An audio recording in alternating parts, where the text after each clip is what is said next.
There's probably gonna be some bad news that comes before we get good news. Cut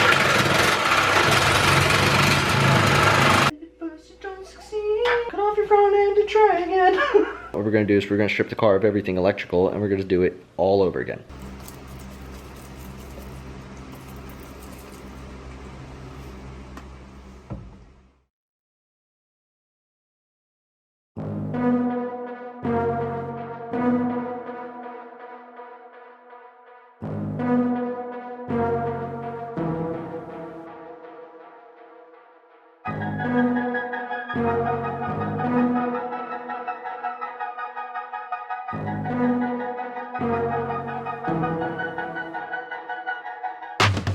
In the last video, we ended up putting all the intake manifold, throttle body, injectors, fuel rail, so that the engine's effectively done. However, one of the things that's going to stop us from continuing what we're doing is having a place to put a radiator or any of that, because our core support, as we mentioned also in the last video, we're cutting it out because it was bent up and it was all kinds of messed up. So we're working on replacing it, but we got to finish cutting out what's left and also removing like all the pieces around the frame here. So we're gonna go ahead and get cutting and we'll go from there. That works.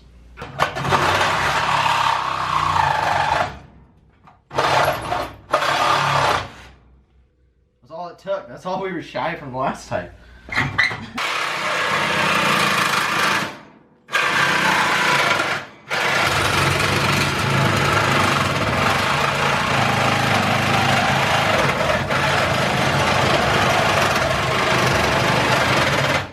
Jesus Christ.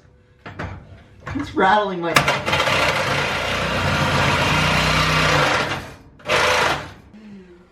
I'm like sitting there like... Just God! I can't feel my hands anymore. Holy shit. Nice. So as you saw, the last major piece of our surgery has been adjusted. We now have these frame horns on the front here that are pretty wobbly. The plan right now is to remove this inner piece down here. However, this looks like it's requiring, like this might be important for something, so we might just leave these bottom horns, take off this piece from here all the way around down the front and just expose the front and leave this and that side. So we're just going to take off this, which is held on by some spot welds on the front of this. So we're going to work our way into the layers and see what we can remove. This piece here is got to come off first, along with this one, by flapper wheeling and doing spot welds. We got some spot weld bits that I bought on Amazon. They're probably not very good, but whatever. Spot weld bits, so we're gonna go at it. We're just gonna start drilling out and grinding down spot welds and seeing what we can do to get as much of the sheet metal off and go from there. Yeah. All right.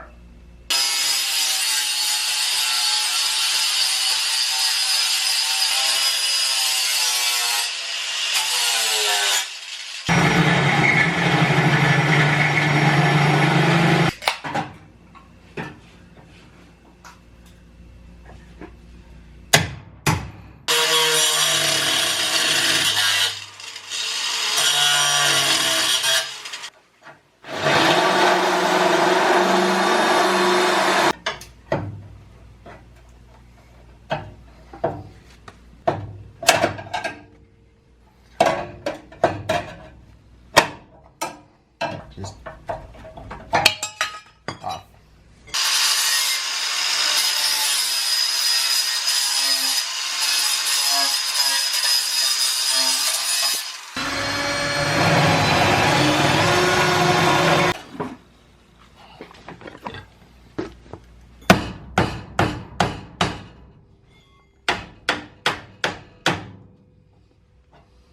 Nice.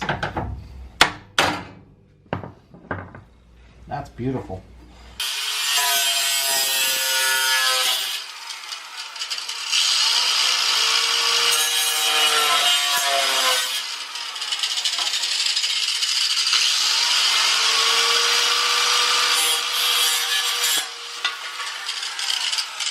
we'll grind all this down, box this up, and then build everything to that. So we got a nice clean base to start from.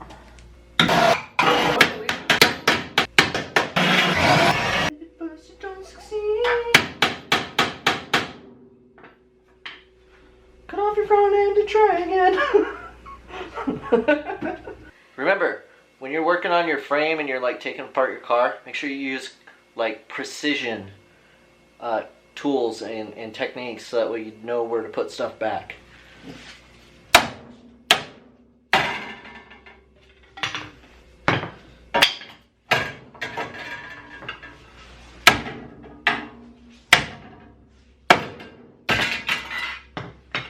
Perfect. That was actually not that bad. We got all the face off here, everything wraps around. We kept this, but we're gonna have to weld it in or something later, because it's only bolted in back there with one bolt for the bumper support. Not a big deal. Got all the frame horn cleaned off just about as much as I wanted to. Now we just need to flapper it down and then give it a lick of paint.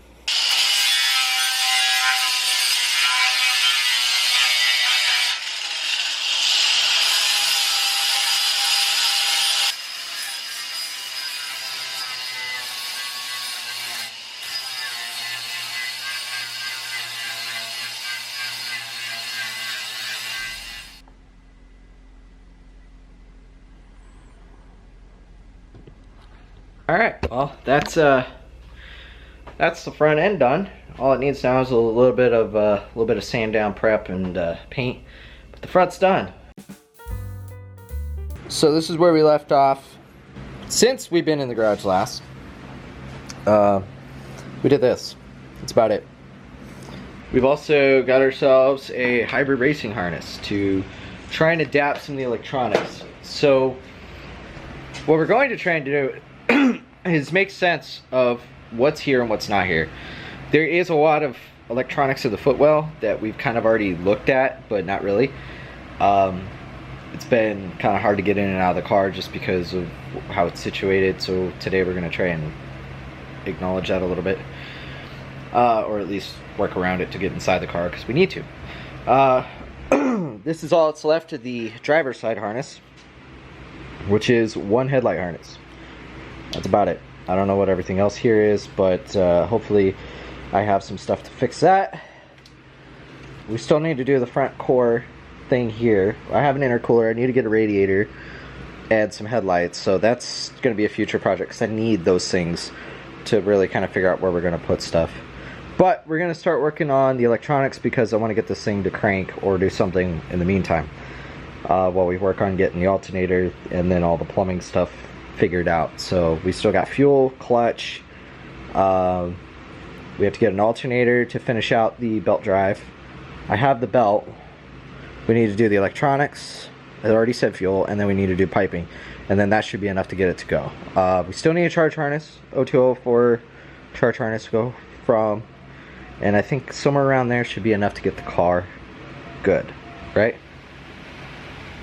We're going to start this by we're going to start moving forward by moving backwards. We're going to hop in the car and we're going to see what we can do about getting this in.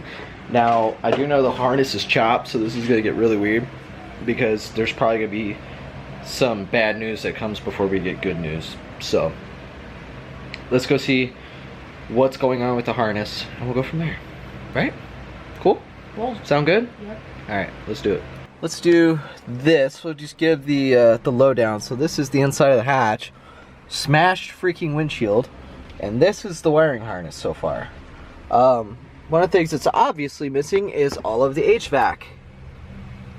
Nice. Well, let me put it this way. I got the center box. I just don't have a blower fan model thing. We got a nice ground cable there. But the rest of it is just kind of a rat's nest. So we need to try to figure out how to get this back in the engine bay. Oops. Because I don't want it in here. So we got to look and see if this could be unplugged or if we have to depin it or like what the answer is to that. And we need to try and make some sense out of this. Obviously these are airbag. This is probably all going to go away because the only airbags that are in this car are right there and right here, and they're both going away. So if there's any way we can get rid of the SRS system, great. This is the, like I said, the wrong, this needs to go out that way, and we need to figure out what the heck is up with this big old snot ball of wiring and figure out who cut what and why, because it is a absolute nightmare. So we're gonna get knuckled down and figure out what's going on. All right, so we're going through this. Been 5 seconds probably. Like, this is the first bit of wire I've started working through, and I wanted to follow this OEM wire to these two black wires to figure out what's going on. And this is the reason why I have to go through everything, because this was literally taped up in one of these joints. This was literally in like one of this expansion stuff. Literally just twisted over and taped over, and if I pull on it, it pulls apart. No solder, no butt connector, no crimp, no nothing. So now I have to go through every taped freaking connection in this car and remove all the extra crap. So this whole chunk of wire needs to go, and I need to go through this entire rat's nest of harness in order to be able to be accurately, like, reliable with this car. So I'm gonna get back to it. Let's talk about more jank shit here. Who needs fuses? Let's just put wire where those fuses should be. We don't need no damn fuses, right? Wow. You see this? They just wired in. They didn't even put fuses in there. They just jumpered it with wire. Wow. What? Wow. Wow. I can't. This is, wow.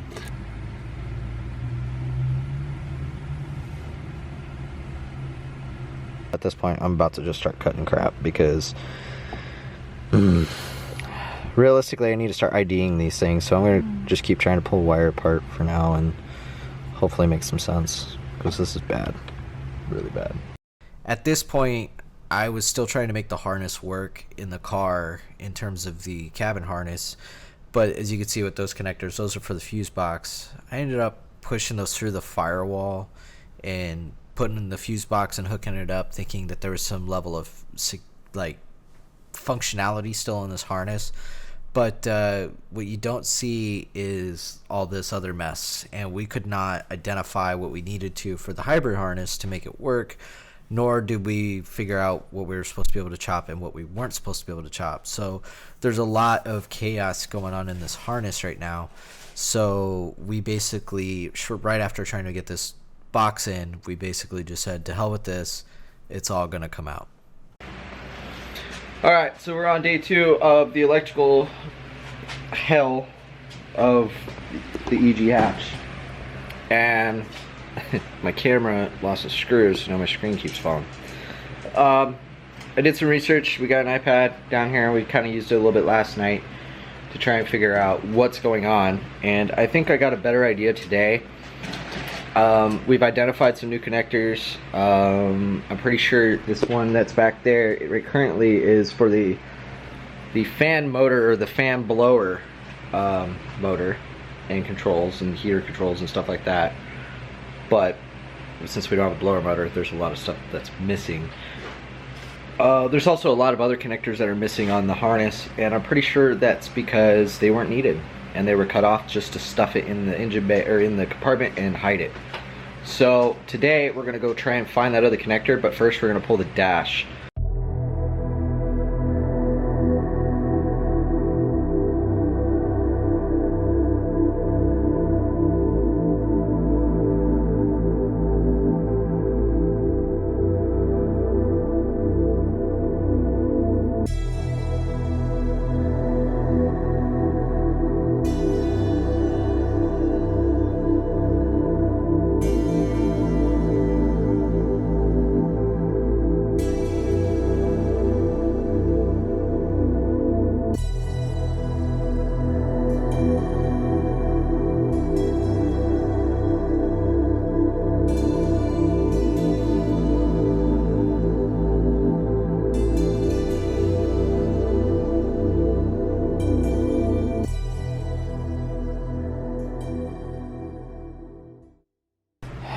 Alright, so we escalated to this point, which is removing the body harness, or the main harness out of the car, because 99% of this is hacked. On this side, you got weird things like this, which for some reason, people have put pins in.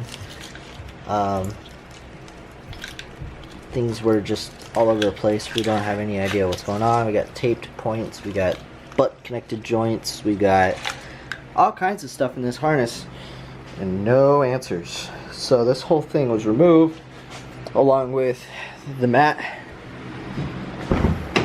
and 99% of the interior under the dash. As you can see, it's extremely limited. So you got some stuff that goes to the rear, some stuff that goes to the front, and that's it. And you got some stuff down here that we're still removing, like the signal wire for the subwoofer that doesn't exist, as well as the reference, I think. That's all over here, and that's getting removed as well. Removed all the back matting. We're going to remove the carpet, the seats, and everything next. Started on the door because I had to pull the door harness all the way out the other side. We're not going to be running automatic or power windows or anything, so not sure how to save that for somebody else if they want it, but we're going to be running door speakers and aluminum panels with door handles, and that's it. So it's going to be very, very, very bare bones here, very, very quick. Alright, so it's the next day. I think, is it the next day or is it the day after? Like 2 days later? I don't know. The day after the It's the day after the next, or the day after the last, I don't know. We spent a couple days working on wiring to try and figure out what's going on with this car. This is the result. This is the cabin harness, or what's left of it. It goes all the way around here to this. This is the ECU side, right here. That's where the ECU plugs in. And this is where the fuse box plugs in. Needless to say, it's pretty messed up. But fortunately, since we're doing a case swap, we have a hybrid harness, which is just the conversion from the case swap harness, which is at my feet, and the body.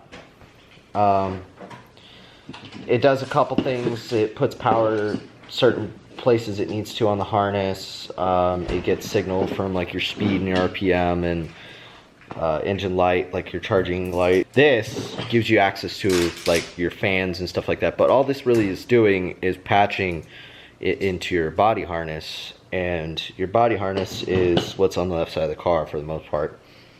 And that's what has your like your door locks, your power windows, your blinker switches, controls, that kind of thing.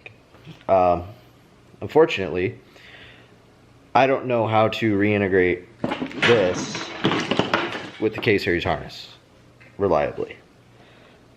Because in this, there's some wires we need, and it's been completely mangled. Trying to find a cabin harness is kind of a problem. I'm giving up looking for a harness. So at this point, what we're going to do is we're going to strip the car of everything electrical, and we're going to do it all over again. We both, me and Melissa, have done rat rod wiring. We've done three rat rods doing just body stuff. And lighting is not difficult. It's just understanding which one goes where. And we can do that, and that's not a big deal, and it's not too expensive. And honestly, it's probably better than trying to piece make whatever the hell this is back together. So, on top of that, this is also 1995, so this is like 30-year-old car stuff. So when you got your main relay, sounded like a maraca, there's other problems afoot. So this harness is not going to work. So what we're going to do is we're going to do this to... So this part plugs into the K-Series side. I marked it with a K. The other side plugs into, this is your C302 connector that plugs into the 419 on the EG harness, which is right here. And 90% of these have been pinned out through the help of Hondata's diagrams for the K-Series swap, which is basically tells you how to do it into anything. It tells you how to just make like a relay panel with a couple relays and stuff like that. It tells you where to put fuses and all that. basically like your own standalone. And then it tells you what signal wires go where. And they do that directly from the K-Series harness, not the hybrid harness. So you don't even need a hybrid harness if you're handy. Wishful thinking that this was going to be a clean install and that this rat's nest was just going to be an easy fix, because I was hoping that they just cut some grounds, but they didn't. They completely deloomed the entire freaking harness. So at this point, this entire harness is trash to me, and we're not going to use it. I mean, we are, but we're going to use it for like the 302 connector, or the 419, sorry. We're going to use it for like the 419, and that's about it. We've already ripped out what this goes to, which is everything on the passenger side. The other side of things that is, like, there's so many problems with this that, like, these are like part of the headlight wires, which I've already cut off. So in this box, I have the headlight connector. You know, so we have this. We have the dash harness, which is untouched, thankfully. So we're going to try and use that for some of it, and even that might get clipped because we don't need all these connectors. So the wiring on the EG is going to go bananas. So since that's going bananas, we may as well go bananas with everything else.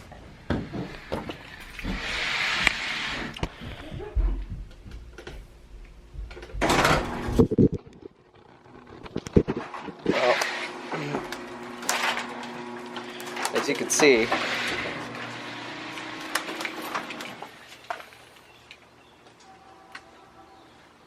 we have pulled everything out of this car.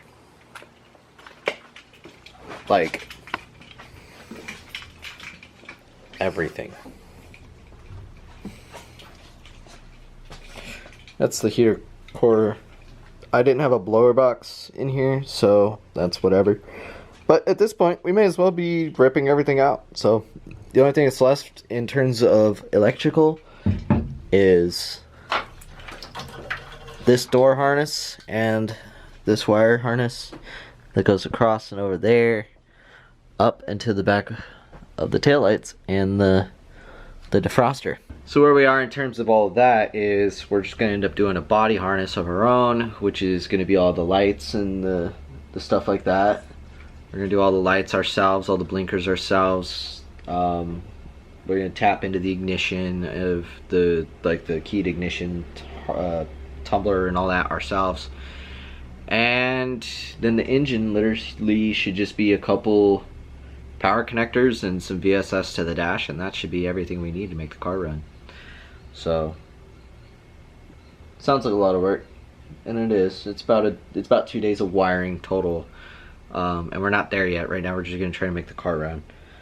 But yeah, we need to start figuring out what we're gonna do with that. But we gotta finish cleaning this car out and getting all the old wiring out. So this thing just went straight race car.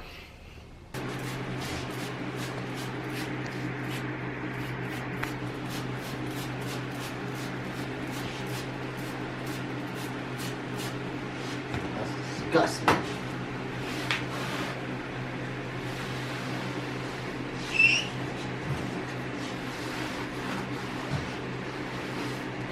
How crazy a transformation that already is.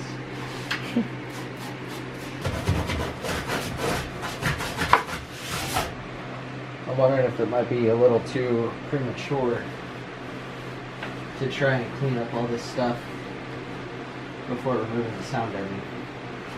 Yeah. Because... It's gonna be rough.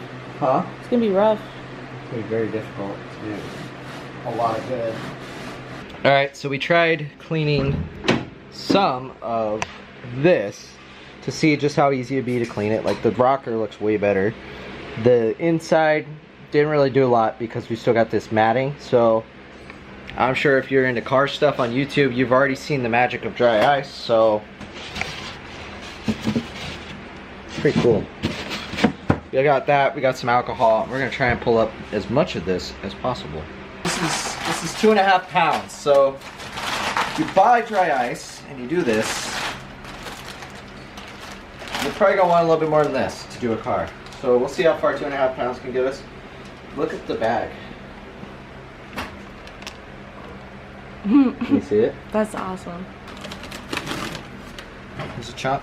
This is extremely cold. Cool. Just Excuse me. Now, I need something to break it with.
Wow, it just comes right off. That's what I'm saying. That is nice. It's extremely nice.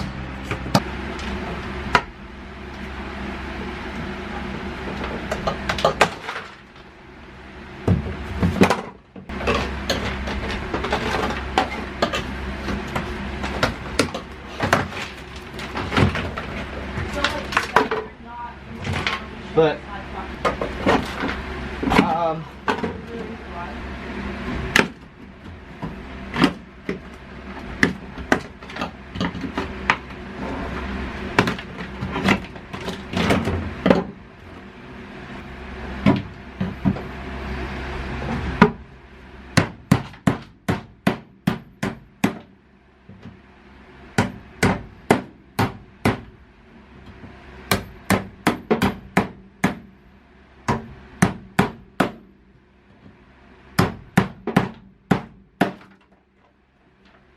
alright, so this is where we're at. We got all this section done. We got most of this section done. We still got a little bit back here we got to figure out because it goes on the seam sealer too, so it's just kind of impregnated into it. So we got to finish that up. We're out of dry ice, so it took about 2.5 pounds to do this side. We still got this section, the part over the tunnel, the other side, this whole other side. We got that just by scraping at it the other day, or like last time we worked on this. Melissa did that. We got this side left. It kind of chips up, but this will just pop right up, I bet. So there's not a lot left in terms of the sound deadening. So that'll be an adventure of going through. But I think this is already going to be enough for a video because we've done a lot in terms of video. We cut the front end off. We did some wiring and we pulled up some of the sound deadening and stripped the entire car. So still a lot to do on it. And we'll get there. We still gotta rip out the SRS unit and kind of clean things up. So we're just gonna keep making vlogs about what we're doing to the car because there's so much work to be done on it. It's insane. So race car life, I guess, at this point. So that's gonna do it for now. Stay tuned for the next video where we keep working on the hatch. And yeah, see you later.